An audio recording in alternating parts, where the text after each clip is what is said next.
इस साल का शारदीय नवरात्रि का आरंभ सोमवार 22 सितंबर को शुरू होने जा रही है और इसका घट स्थापना का समय रहेगा 22 तारीख को सुबह 6:09 से 8:06 बजे तक की जा सकती है। इसके अलावा अगर दोपहर को घट स्थापना कर रहे हैं तो दोपहर के 11:49 से 12:38 तक के कलश की स्थापना की जा सकती है। आप इस समय कर सकते हैं। अश्विन मास की प्रतिपदा से शारदीय नवरात्र शुरू होते हैं। इस साल शारदीय नवरात्रि 22 सितंबर से शुरू हो रहे हैं। नवरात्रि पर इस साल उत्तरा फाल्गुनी नक्षत्र और हस्त योग का संयोग भी बन रहा है।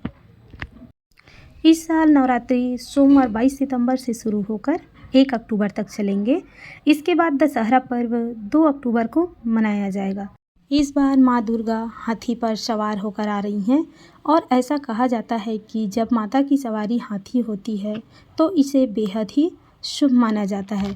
यानी कि कहा जाए कि जो व्रत करने वाले हैं उनके लिए विशेषकर लाभ होता है। उन्हें धन धान्य और सुख समृद्धि का भी अनुभव होता है।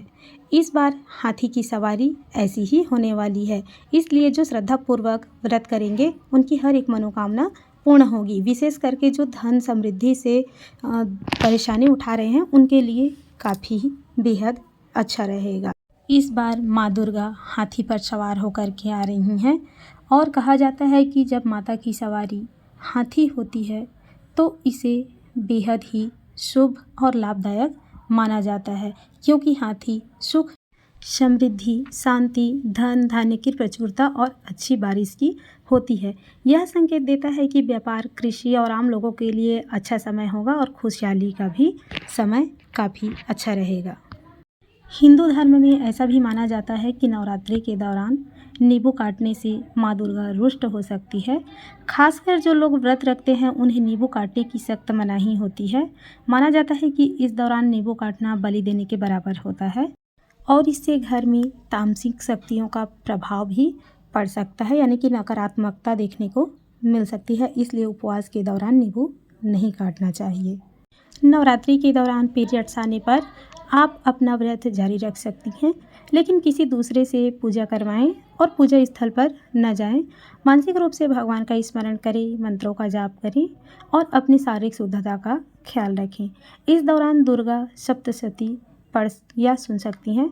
अगर आप कुंवारी हैं तो व्रत तोड़ना पड़ सकता है, लेकिन पूजा जारी रख सकती हैं और माँ से क्षमा मांग सकती हैं।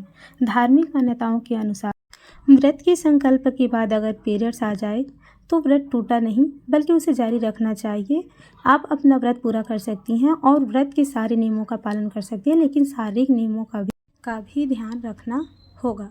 इस बार नवरात्रि में अष्टमी और नवमी दोनों तिथि एक ही दिन पड़ रहे हैं, जो कि 30 तारीख को पड़ रहे हैं और 1 तारीख को गिफ हो रहा है और 2 तारीख को दशहरा मनाया जाएगा। यानी कि नवरात्रि का इस बार जो समय है बदल गया है।